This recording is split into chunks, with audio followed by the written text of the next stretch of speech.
So it gives me great pleasure to introduce Ryan Shosted, one of my old professors from Illinois. He is a professor of linguistics at the University of Illinois at Urbana-Champaign, working on experimental phonetics and phonology.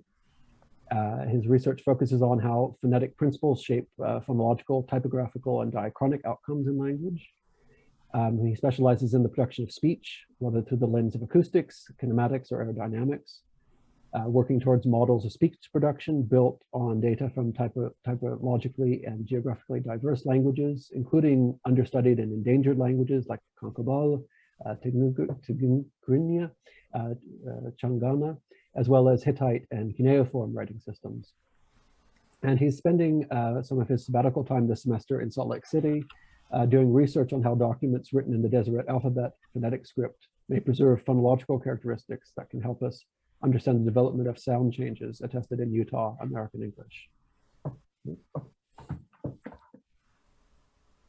Okay, thanks very much. Shall I go ahead and I should be able to share screen? And this is the presentation. Can you see it? Yeah. Okay, great. Well, thank you so much. I really am so pleased to be with you. The world being what it is, I'm not with you, but maybe we can fix that before the sabbatical is over. I hope so. For the Deseret astute among you, you might notice that I've slightly changed the name of the title of the talk. The original title was, "Are there traces of the chord card merger in Deseret Alphabet texts?" And I've changed it to be, "Are there seeds of the chord card merger?" And that's really an homage to my old my advisor John Ohala, who passed away recently, and his work really forwarded the notion that diachronic change is drawn from a pool of synchronic variation.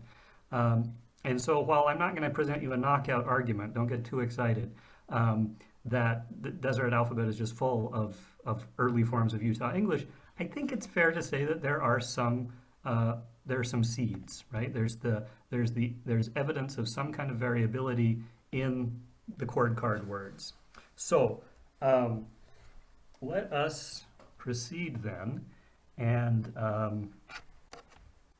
can anybody remind me exactly, do we want to finish around, when do we want to finish around? I think around 4:15 would be great. 4:15, okay. 4:15, thank you. Okay. So, and that we'll have questions after that, is that right? Yeah, that's correct. Yeah. Wonderful, okay. So, just a very simple outline for the talk. Let's just get right into it. So, as I'm sure most, if not all of you know, the permanent Anglophone settlement of Utah began in 1847. By 1870, 35% of Utahns were foreign-born, mainly from Great Britain, though at that time there were a number of Scandinavians who were already arriving. By 1880, U.S.-born residents of Utah were primarily from the following U.S. states, in this order: New York, Illinois, Pennsylvania, Iowa, Ohio, and Missouri, each of which accounted individually for more than 5% of Utah's U.S.-born population. So as Bowie has put it, the large amount of contact and mixture led to dialect leveling. You had a lot of different dialects of English represented in a very compact, relatively compact area, while children were being born and they were acquiring the early stages of what we would now, I suppose, call Utah English or Utah American English. What's the chord card merger? Some of you may not be familiar with it, in fact, because it's in decline. It's not as common as it was when I was young. I certainly remember people who spoke this way. My grandmother spoke this way, for example. The merger of the bot vowel with the vowel in father before R is widely documented in Utah English, particularly along the Wasatch Front. It's been documented for a long time. We're almost at 100 years of people writing about the chord card merger. Pardo had an article in 1935 describing it. The merger is variable, it's in decline, and it is a source of local humor. Lexical frequency and other considerations like homophony may play a role in whether or not it is realized. So Bowie has pointed out that people are more likely to say war than they are to say barn, perhaps because there's actually a joke. People say, were you barn in a barn? kind of a thing. And so the stigma that might be around certain, words made it less likely that all words would be pronounced in this way. So it was never a general across the board kind of thing. I can remember my grandmother, for example, referring to her cardiologist. This was always confusing to me because her cardiologist's name was Dr. O.R.M. and she pronounced it Dr. Arm. And I always thought that was funny because I thought I knew he was a cardiologist, not an orthopedist, right? But also the name of the town in Utah Valley, people, once upon a time, you would hear a lot more people than nowadays calling it ARM, O-R-E-M.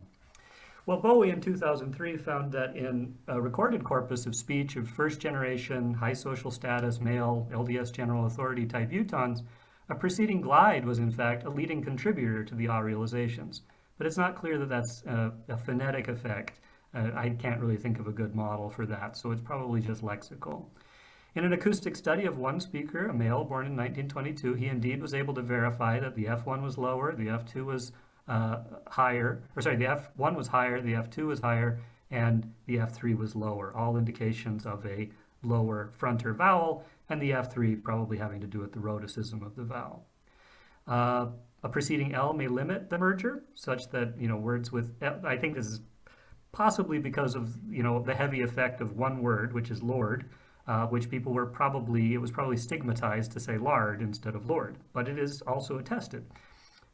Common R realizations, in fact, are words like authority, war, lard, marmon, befar, far, and mar. So those are all from previous studies, and those are some of the more common terms.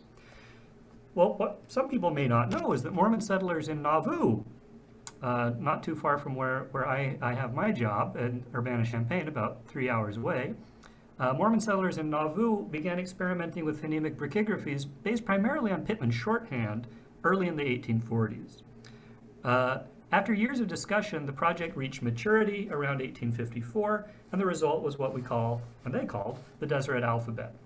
This was part of a broader movement towards the orthographic reform of English, and it does have echoes, for those of you who are interested, in linguistic innovations like Bell's visible speech and the International Phonetic Alphabet. Not a direct line, that's not what I'm arguing, but I am arguing that there was something in the air in the 19th century that a lot of people were really interested in reforming the orthography of English, and indeed reforming orthographies in general, as we were chatting about in the moments before we began the talk. I think it was also an expression of an emergent culture that featured Mormonism's unique brand of millenarian positivism. They really kind of felt like they were fixing something. They were going to make something right that had kind of gotten broken down over the course of time. And of course, you can see parallels to that in other aspects of kind of the Mormon mission, if you will, what people were interested in accomplishing in the 19th century. And one revealing quote comes from the Deseret News editorial where they write, "We should soon have a literature published in our characters." That's my emphasis, but I think that is indicative of what was trying to be accomplished. Not only would Mormon scripture be written in the Deseret Alphabet, everything would be written in the Deseret Alphabet.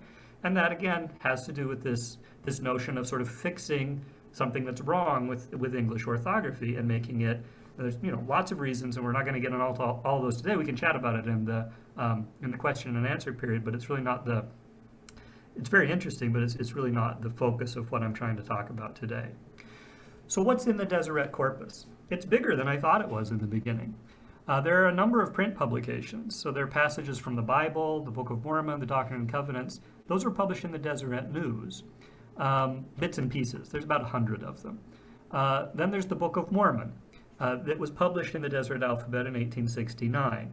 The kind of funny character, or those are Roman characters with little diacritics, those are the American Library Association and Library of Congress romanization of the Deseret Alphabet that they came up with in 2016. So for lack of anything better, that's what I'll be using in the talk. So I apologize if it's a little disconcerting. They also wrote, there were also some published primers, the Deseret First Book and the Deseret Second Book. I first saw those when I was probably in 3rd grade going to the Beehive House on a field trip, and I probably, in some senses, I've kind of been enchanted with it ever since. There were partial manuscripts of the Hebrew Bible, the Doctrine and Covenants, and a lesser-known work called the Catechism for Children. These are handwritten copies. They are not full.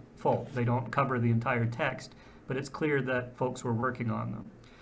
There are some church administration records, meetings of minutes kept by George D. Watt, who was the personal secretary of Brigham Young, and probably the inventor of the alphabet. It's probably him who came up with the shapes of the glyphs and all of that thing. He was the one who was really trained in the Pitman shorthand and who was he organized what was called the Phonography Club of Nauvoo when they were experimenting with this stuff while they were still in Nauvoo. He was incidentally, I read that he was the first British convert to the LDS Church. Ledger C is just a book of transactions out of Brigham Young's office that was also kept, probably by T.W. Ellerbeck in the Deseret Alphabet.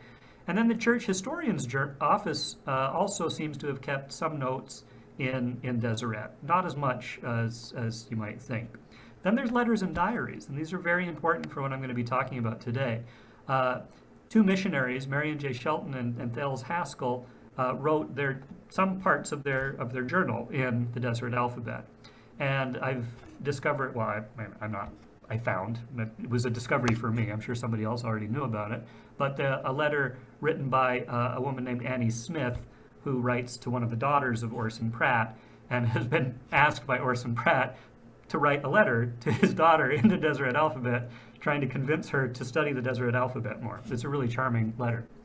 Then, of course, there's the Hopi vocabulary that was published out of the University of Utah Press a while ago by Ken Beasley and Dirk Elzinga. That was probably produced by the same person, Marion Shelton, whose diaries are also available for us.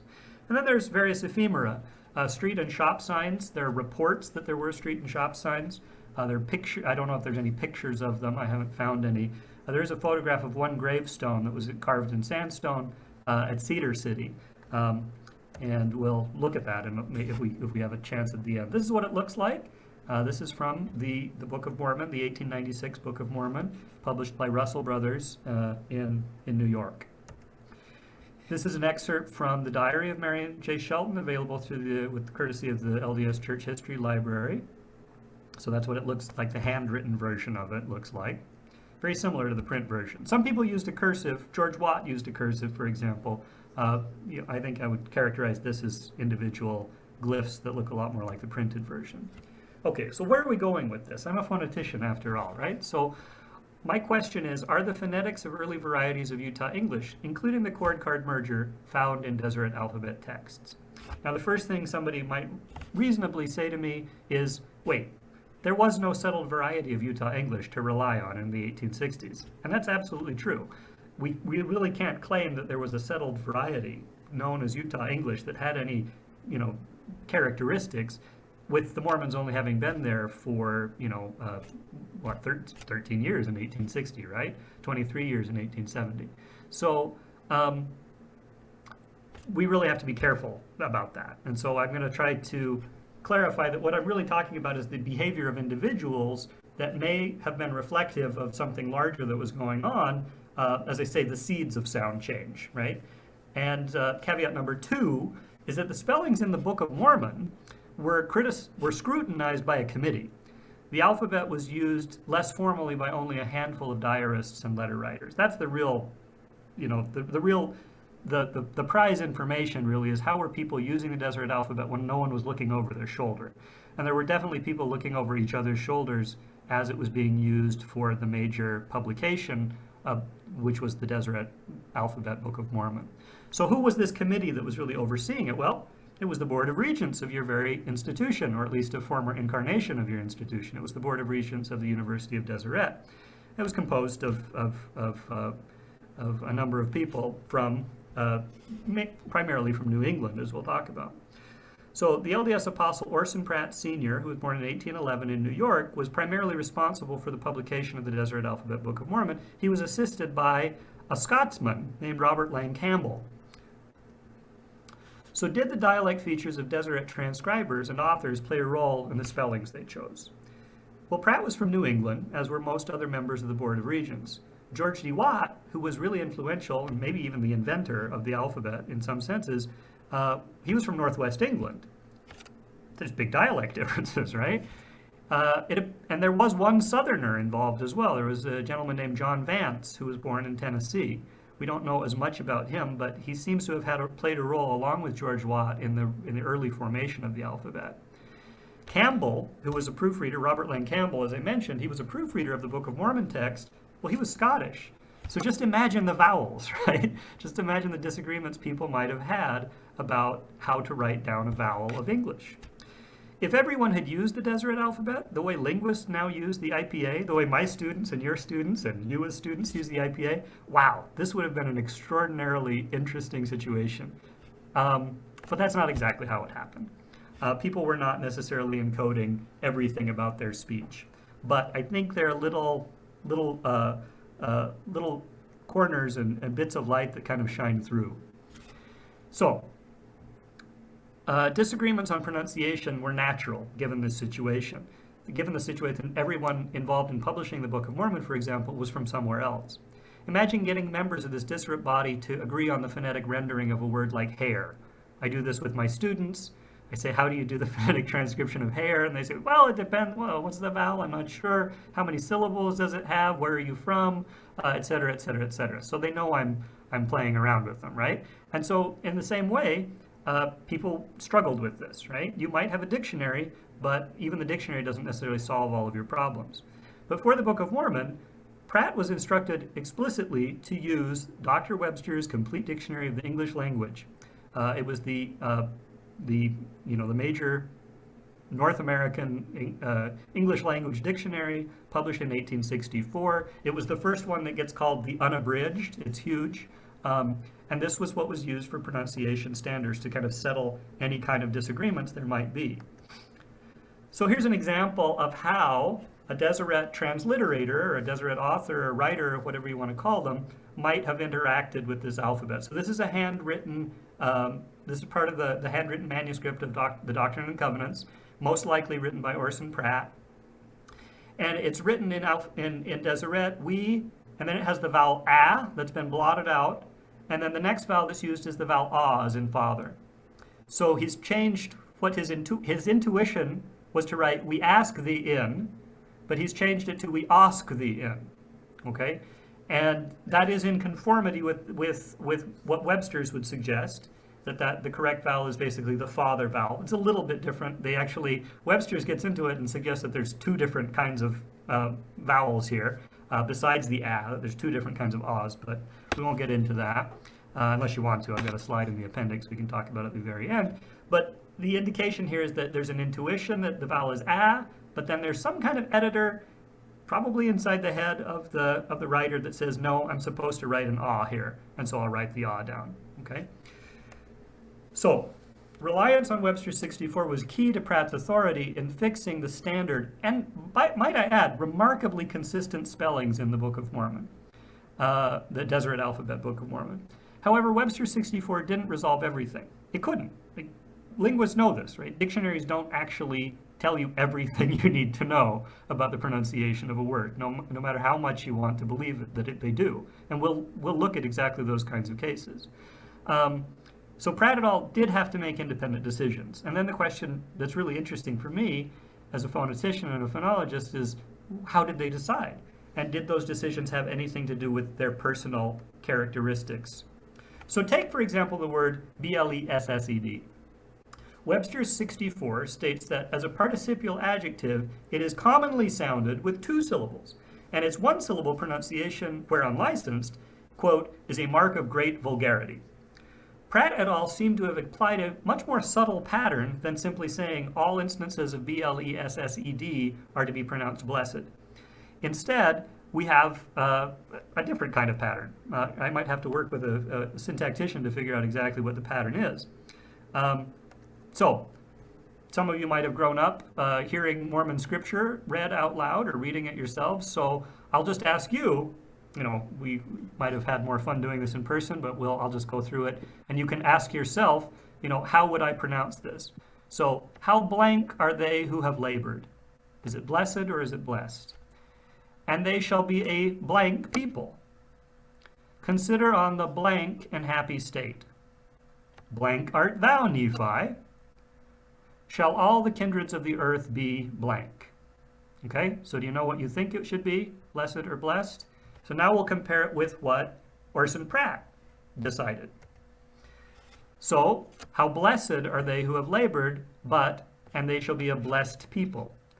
Consider on the blessed and happy state, or sorry, the blessed, see, I would say blessed there, but consider on the blessed and happy state, but blessed art thou, Nephi, and shall all the kindreds of the earth be blessed. So what I'm trying to point out here is that the dictionary doesn't make it entirely clear what variant should be chosen.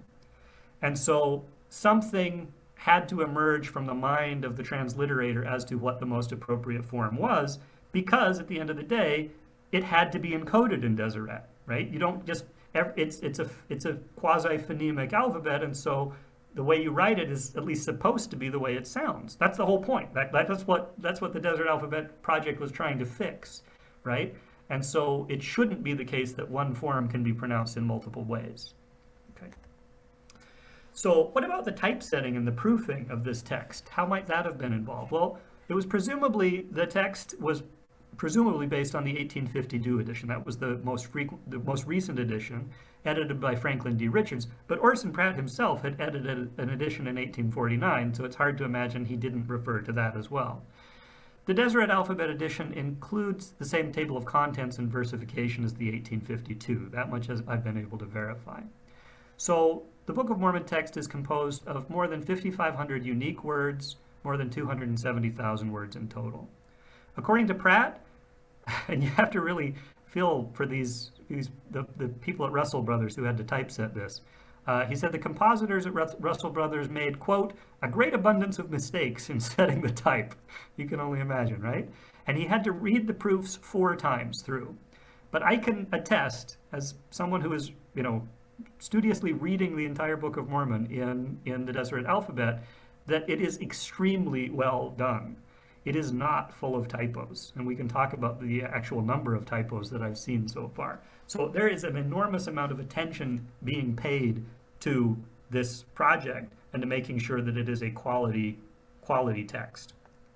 So that when we see things, right, when we see things that kind of stand out and we have to scratch our heads about, we have to ask ourselves, how likely is this that it is just an error, especially if it occurs over and over and over again, as we'll see. There's Orson Pratt. There's Robert Lane Campbell.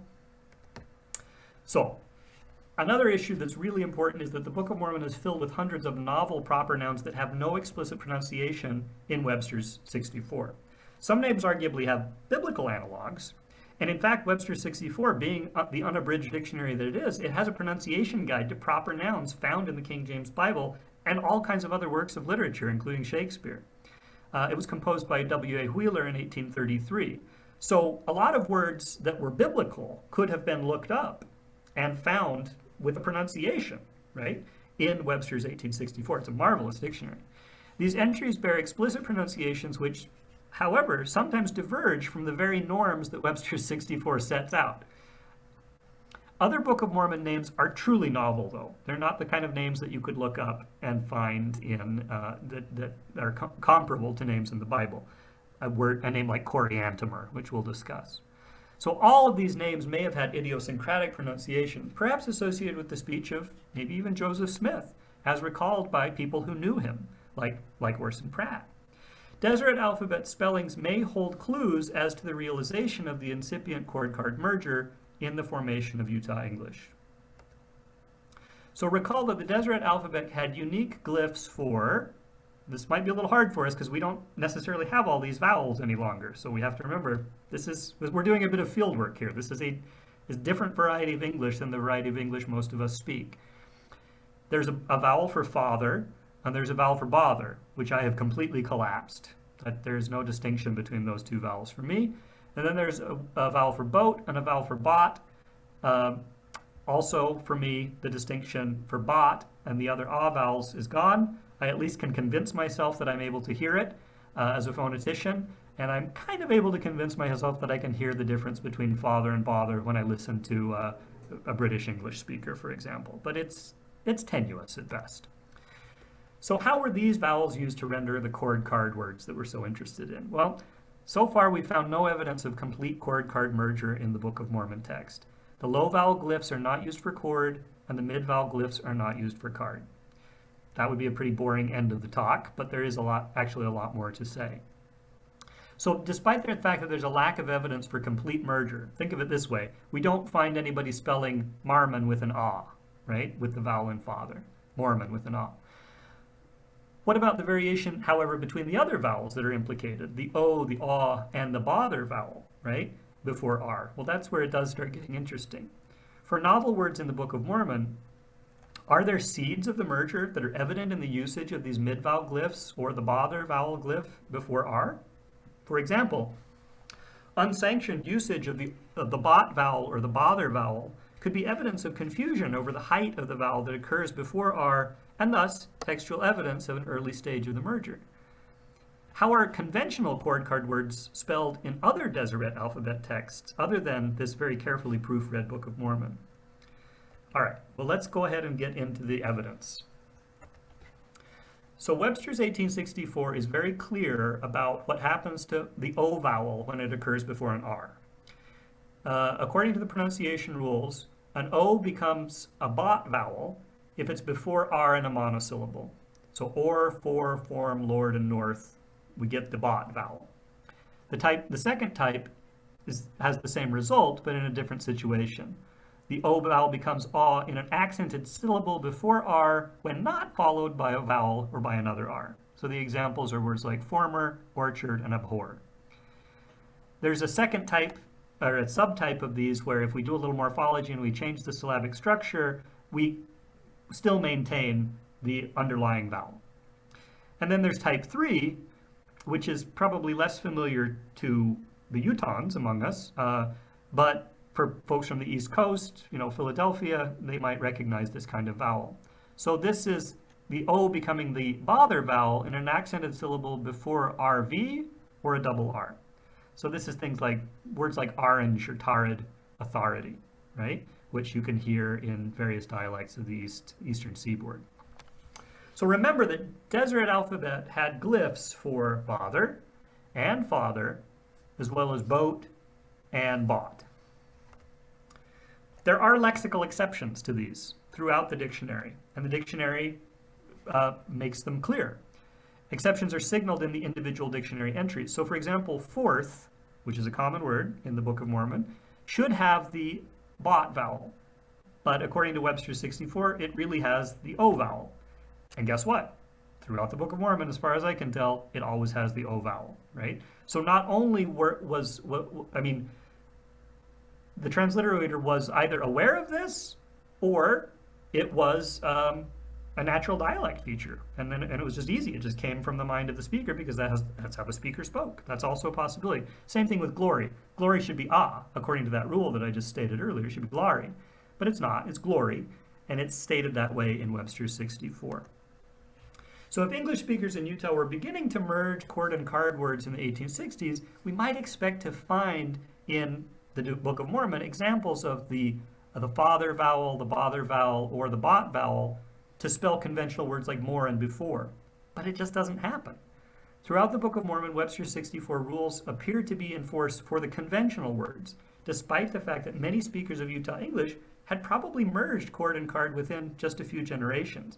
For example, somebody like Heber J. Grant, who was recorded, somebody born in 1856 in Utah, was definitely experiencing the chord card merger late in life when he was, when it was possible to record him, and folks like Bowie have done research on that.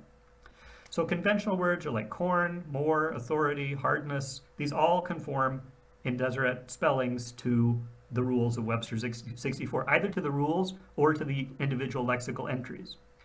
The simplest explanation for this is that the Deseret Alphabet wasn't used for local phonetic transcription at all, or that the merger just wasn't evident. Those are two possibilities.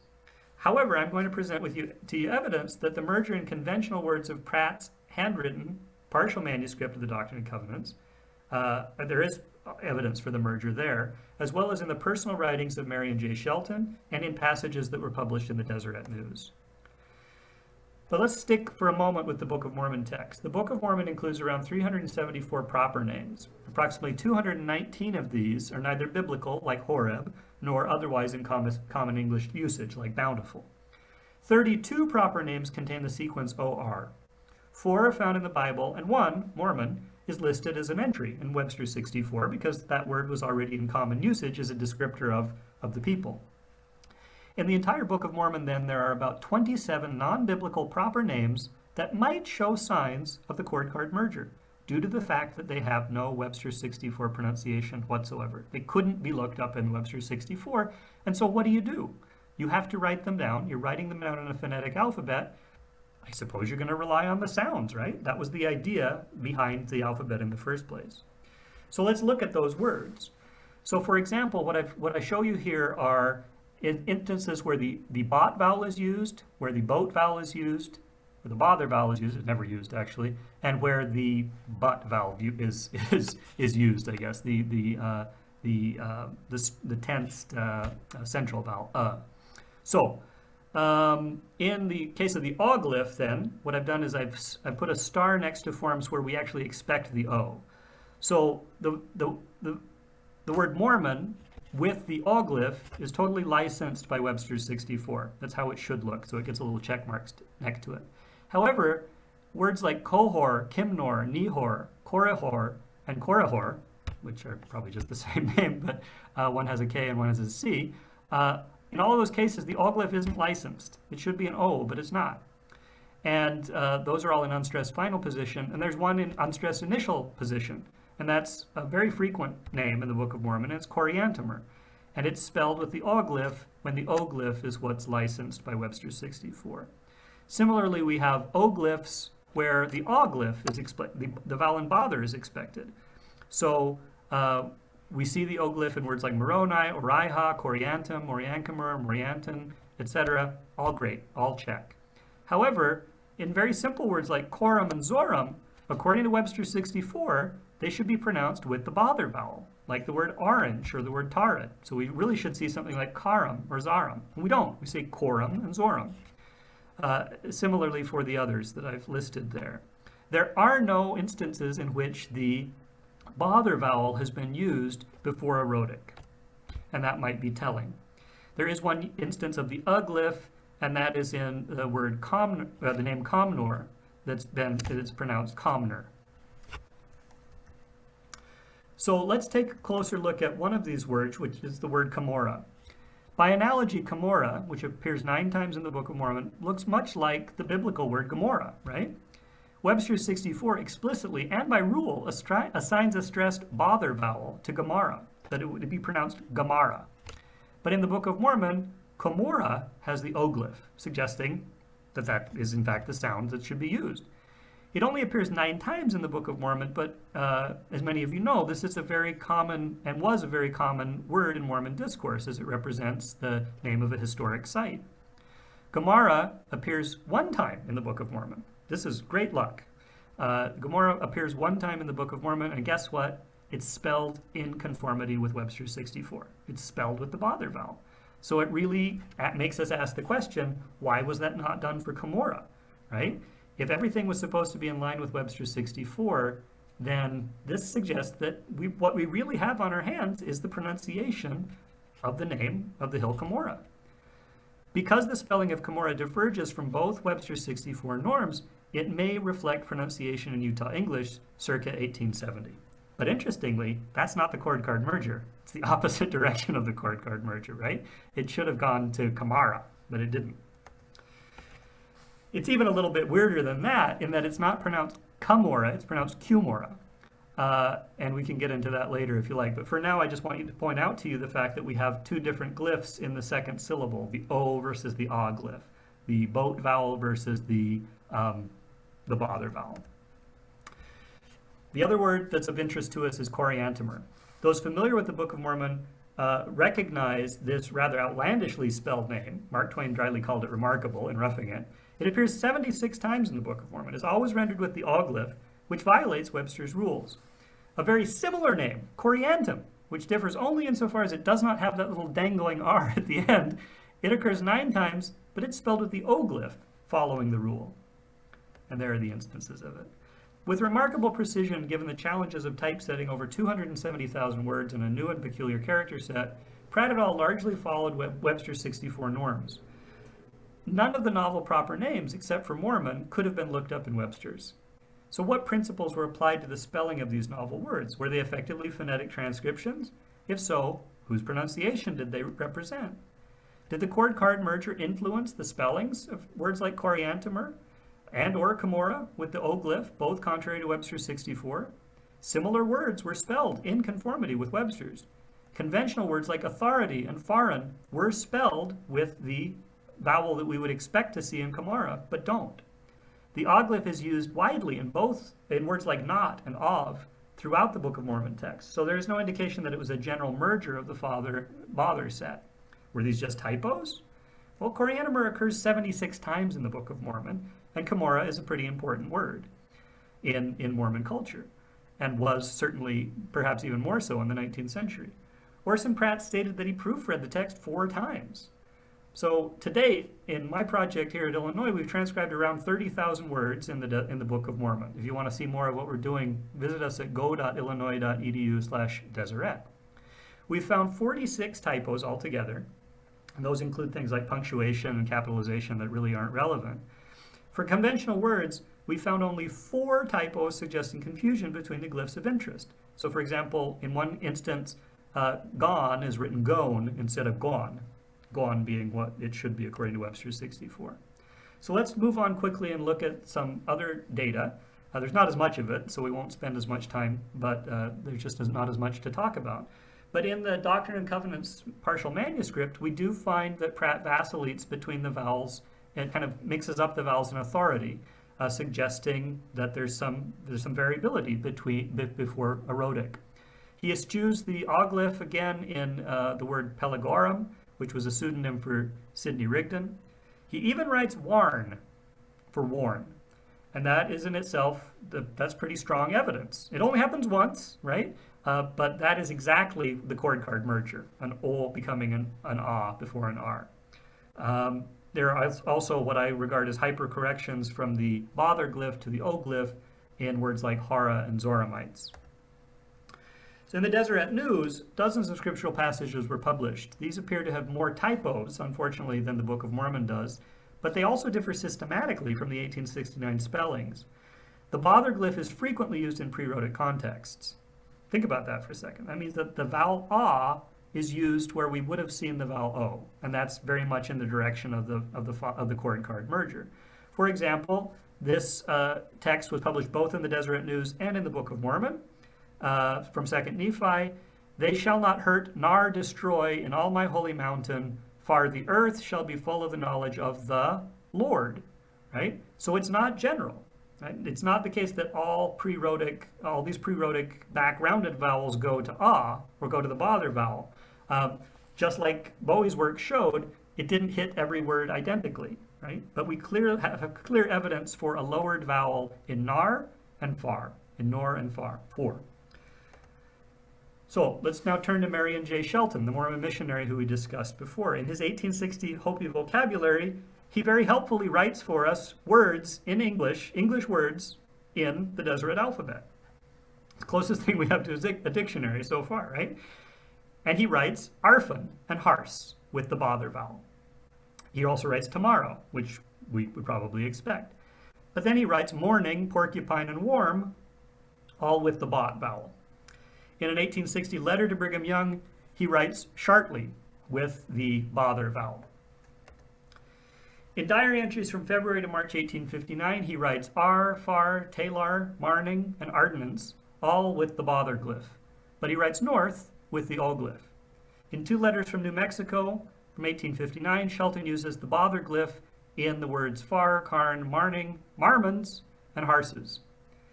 Shelton was evidently uncertain about differentiating the vowel in bother and the vowel in bot before a rhotic, but it was his tendency to replace the mid-vowel with an open vowel, as in the chord card merger. Shelton also offered a list of corrections. We'll just speed through this really quick, but he actually corrected words in the Book of Mormon, suggesting that in fact, in cases like immortality, the vowel should be lowered to something more like immortality. Shelton was born, where was this Shelton from? Well, he was born in McDonough County, Illinois in 1833. He was 13 years old when he arrived in Utah. And as we know, a significant number of people in Utah at that era came from Illinois. The chord card merger, this is really fascinating, has also been attested in St. Louis, but it goes in the opposite direction, such that our words become or instead of what we see in Utah. Very interesting from a historical linguistics point of view that you could claim, as I sort of am here, that these are the same, these are related sound changes, but they just go in opposite directions. Maybe Ben and I can talk about that a little bit later, the feasibility of that. But I find it very interesting that this gentleman who so clearly evinces this in his Deseret spellings comes from an area where we just happen to know that a very similar sound change has progressed. St. Louis and Nauvoo not being all that far from each other. This is a wonderful photograph that I found in the J. Willard Marriott Library. Thanks to you all for giving me access to this sort of thing this semester. This is the one gravestone that I know of that was written in the Deseret Alphabet. And it conforms beautifully to Webster's 64 in terms of how these vowels are used. It's the grave of one John T. Morris. And we see, whereas we would probably pronounce it Morris these days, we see the bother glyph, right? And born, we see the bot vowel. So, of course, I'm not suggesting that somebody who's making gravestones is opening up Webster's 64.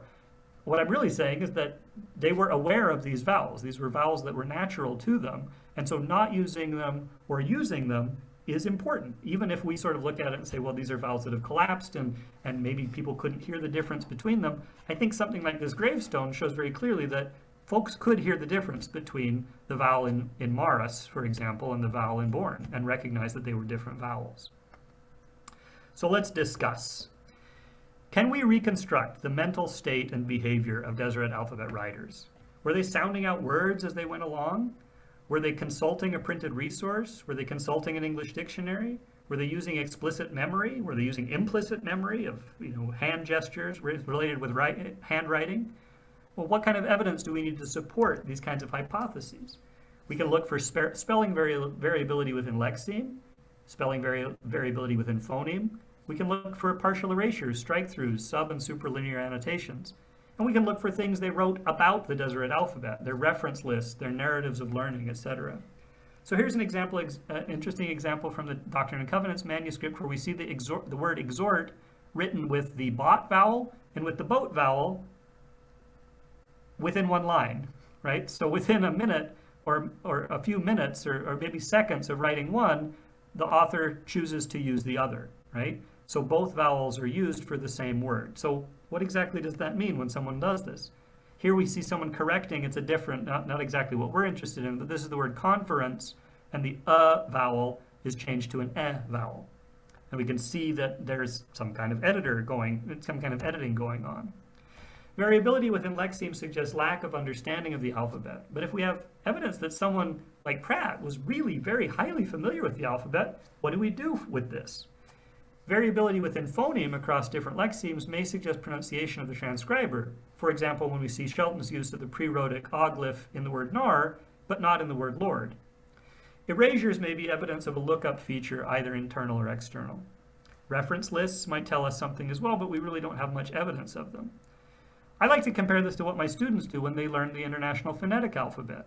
They also tend to over-rely on English orthography. They sometimes vacillate in usage, and they confuse typographically similar glyphs. This is found throughout the Deseret corpus. So we find both consistent discrepancies and inconsistent discrepancies. So when we find a consistent discrepancy, I think we really have to pay strong attention to it, right? It's possible, for example, that the word Coriantomer was set up as, it's going to happen over and over again, so we'll set it up put the punches together, set them to the side, and use them every time the word comes up, so that 76 times really is only one error, right? On the other hand, because it occurs so frequently, it had to have been noticed by the proofreaders, right? And if it's the case that Pratt really proofread it 4 times, that it means he missed this vowel 76 times 4 times. And these were, as I've tried to point out, very, very meticulous people. And so I don't tend to think that it was just a typo. So, as we're wrapping things up here, the writings of Shelton and Deseret News transcriptions indicate that the Deseret alphabet was used by some writers to encode phonetic detail. Shelton's spellings support an early date for the chord card merger, and based on his own Illinois origins, intriguingly suggests that it was a feature brought to Utah by the Mormon settlers of western Illinois. The spelling of novel words in the Book of Mormon paints a much more nuanced picture than that of a transliterator merely reproducing what he found in the Webster's 1864 dictionary. In unedited writings and the Deseret News, conventional words with sequences of OR do not consistently follow Webster's. And this is also true of some novel words in the meticulously read Book of Mormon, proofread Book of Mormon. We could discuss at length also the fact that dictionaries don't solve all your problems, and Webster's 64 clearly doesn't solve all the problems. These are just a few cases. It admits both the possibility for with and with. It admits, we find in the Deseret, perplexingly, some very different spellings for the diphthong U. What to do with ED endings, how to deal with the stressed E vowel before R, how to deal with the unstressed EN. These are all cases where either Webster's 64 didn't provide for every eventuality, or it admitted variability among educated speakers. And we've even found one really interesting regionalism. Massacred, which according to Webster's 64 is essentially pronounced the way we pronounce the word massacre, is pronounced massacre in the Book of Mormon. And I looked this up in the Oxford English Dictionary, and lo and behold, massacre is a North American regionalism, an antiquated North American regionalism. So I think that word in particular preserves someone's pronunciation. And there are probably more to be discovered. So in conclusion, Deseret Alphabet texts almost certainly contain information about the pronunciation of early Utahns. We don't have enough evidence to make general claims about Utah English, but linguists should appreciate how unique the Deseret corpus really is, and, together with me, lament the fact that there's not more of it. There is variability in the rendering of pre-rhotic O. In one Illinois emigrant's diary and letters, pre-rhotic O follows the trajectory of the chord card merger, which became evident in Utah English a few generations later. So I guess it's up to us to connect the dots. Do we believe that that is an important relationship or not? We're probably not going to get a lot more evidence. Novel names in the Book of Mormon suggest uncertainty about pre-rhotic O, but the evidence isn't very overwhelming. There's only a few examples like Coriantomer that move in the direction, but not as to the extent that we see in Shelton's writing. So what does all of this tell us about the timing and provenance of the chord card merger in Utah? Well, the Deseret Alphabet writings preserve evidence that some early Utahns variably lowered back vowels in pre-rhotic contexts. That's my point. So far, the earliest transcriptional evidence of this change comes from around 1860.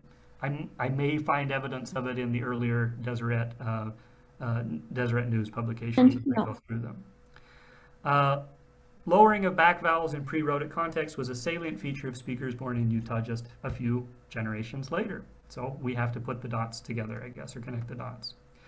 The Department of Linguistics, Computer Science, and the University Library at Illinois are contributing to establish what's called the Illinois Deseret Consortium, intended to transcribe and make the Deseret corpus widely available for study. So if this is something you're interested in, we're trying to take the scanned images, because there's plenty of scanned images of Deseret texts, which is we're very grateful for, but they haven't been rendered in such a way that we can easily do text searches of them. So we're trying to make that available, and I'd be happy to show you what we're doing at go.illinois.edu in the question period, or please just visit the address. This is what the website looks like. And if you'll indulge me for just one more moment, I wish to acknowledge my good friend and colleague Neil Davis in computer science at the U of I, Julie Bumpus and Will Schlack in the collection management services at the University of Illinois, who digitized all of Webster's 1864 for me during the pandemic. Thank you so much. Caroline Silowich and Kate Coker, who have recently acquired for us a first edition of the Deseret Alphabet Book of Mormon. Kenneth Beasley, Royal Skousen, Dan Leone, and of course the J. Willard Marriott Library and the LDS Church History Library. Thank you for preserving these very important documents. So I'm happy to respond to any questions or comments you have or get into more material. So thank you very much. Thank you. So if somebody wants to ask questions, please raise your hand. And after questions for about 10 to 15 minutes, we will excuse everybody except for the students, and the students will get a chance to interact with our speaker. Terrific.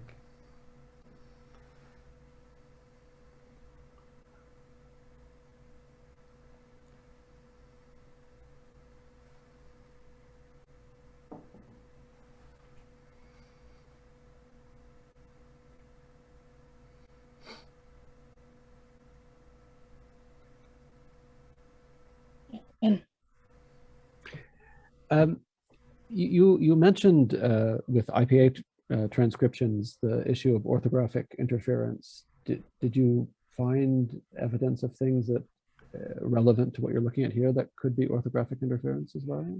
Well, this is really important to think very carefully about. So we actually need to think about. Well, so when you mean, I'll riff a bit on what I think you mean by orthographic interference, and then you can tell me if you had a very different idea.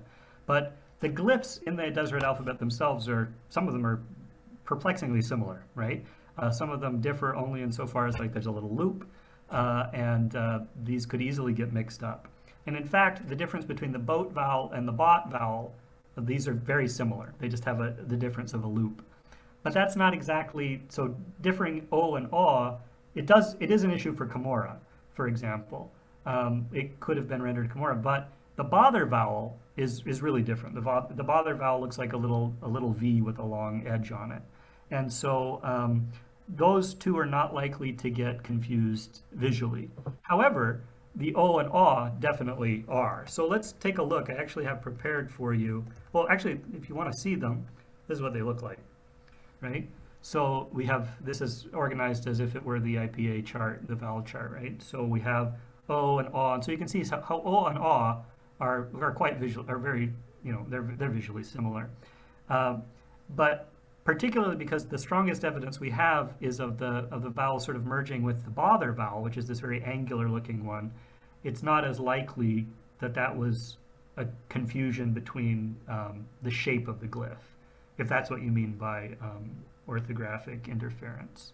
Well, I was also thinking what I was thinking about is actually orthographic interference with like English written in Roman letters. Yeah.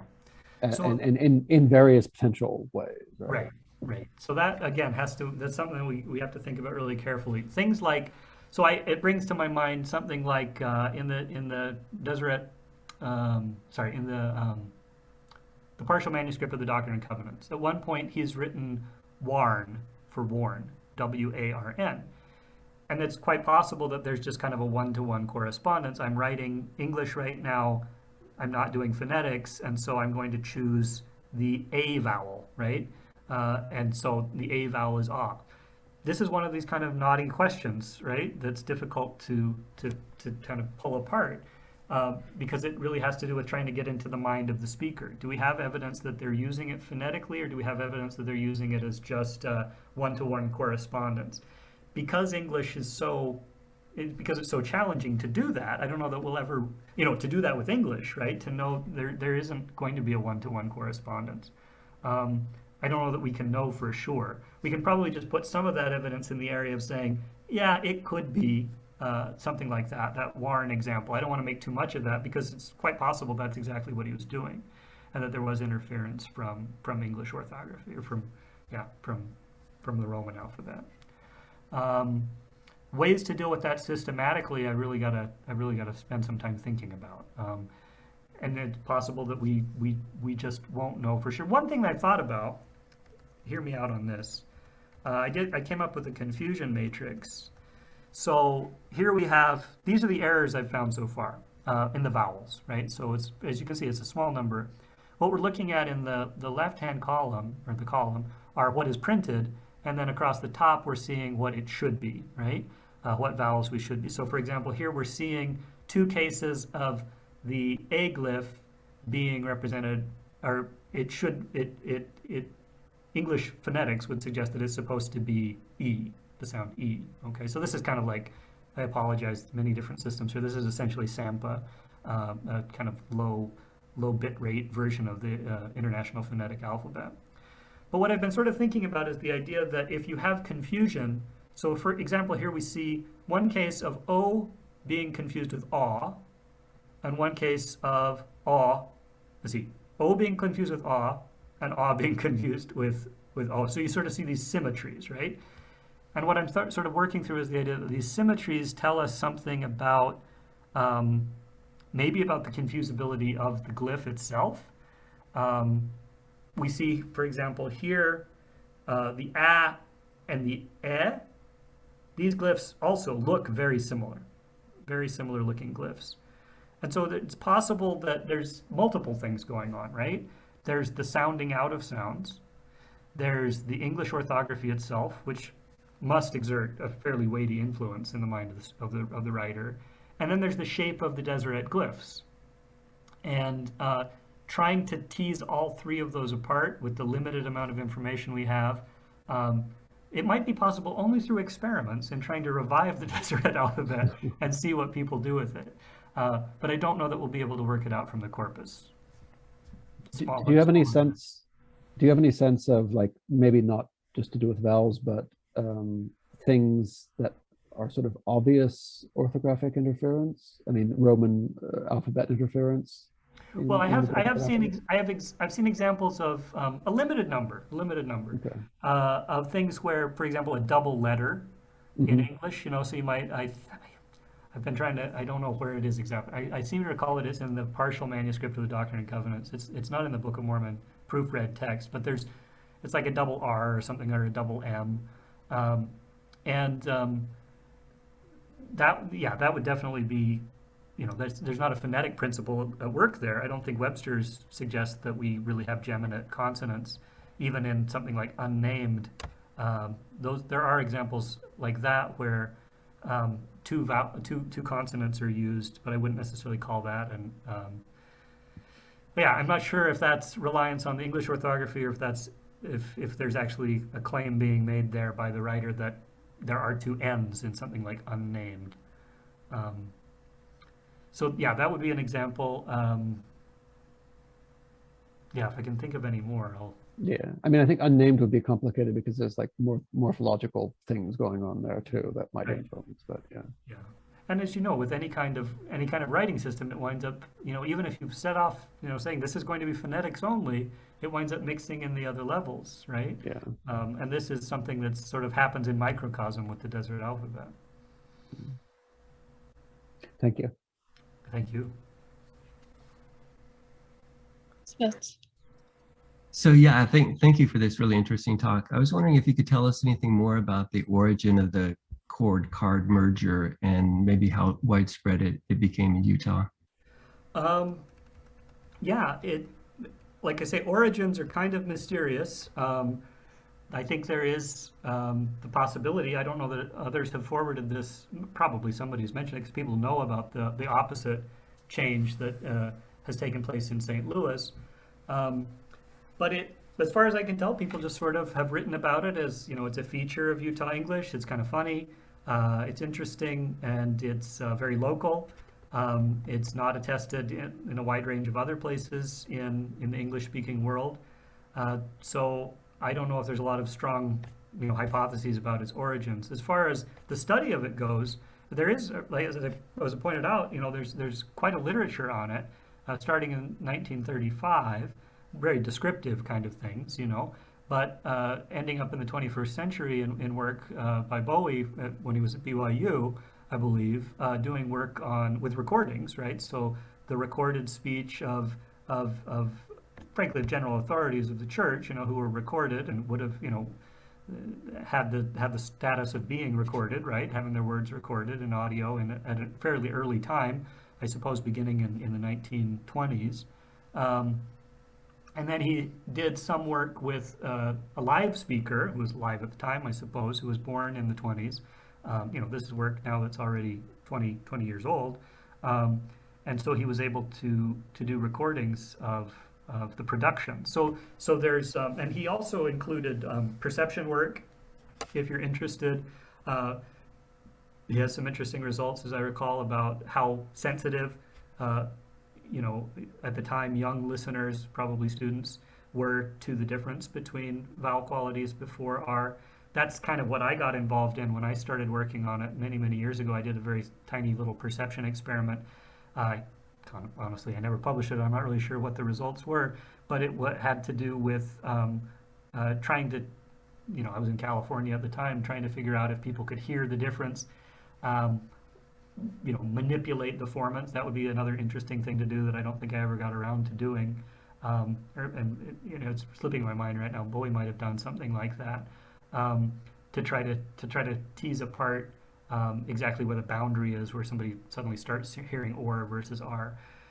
Because these are you know, these are fairly subtle differences, right? Especially to our modern ears without those three vowels, without the and ah. So, sorry, that's a very rambling response. I wish I could be more specific. But I'll put the talk up on my website, and you can look through the references and see if there's anything that you know. I highly recommend looking at, for historical stuff. I highly recommend looking at Ken Beasley's work, and then for the chord card merger, it's Bowie's work, for sure. A lot of good information there. Thank you. Sure.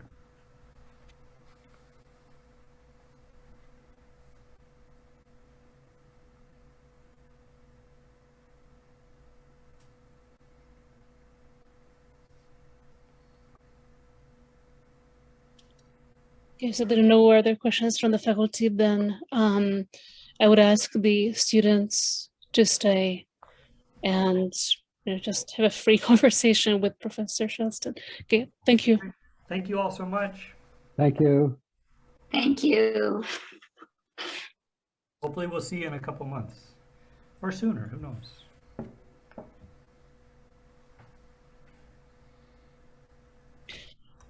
I just wanted to say that I'm going to stay, but turn on the recording, and in case anything, you need any help, but just going to Sure. check the video as well as start the recording. Okay.